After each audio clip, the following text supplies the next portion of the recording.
My legal guys join me now to answer some of that. Avery Friedman, a civil rights attorney and law professor, joining us from Cleveland. Good to see you.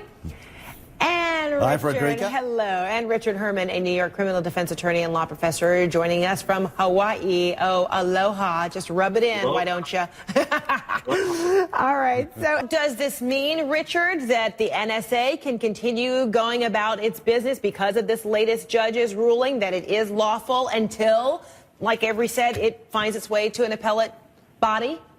Yes, Fred. At this time, the NSA will continue their activities. And, you know, the D.C. decision only referred to a small select group of individuals who took that appeal.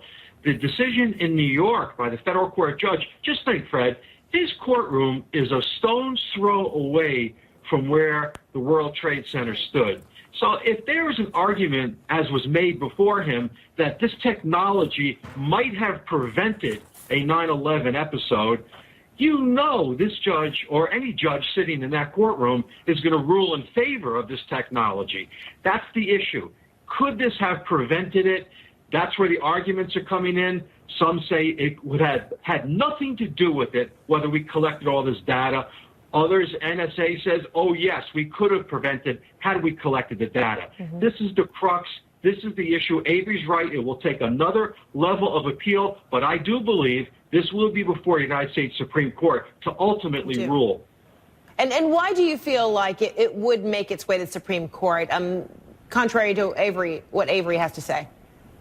Well, because I think there's going to be a split in the circuits on this, Fred. And anytime there's a split in the circuits, the case is ripe for a Supreme Court review. And here, you know, there was a presidential commission also established by President Obama, who in the end said, you know, probably it violates the Fourth Amendment, but we're not real sure. We don't want to go there quite yet. There is a split in the country, and the Supreme Court is going to ultimately have to decide this.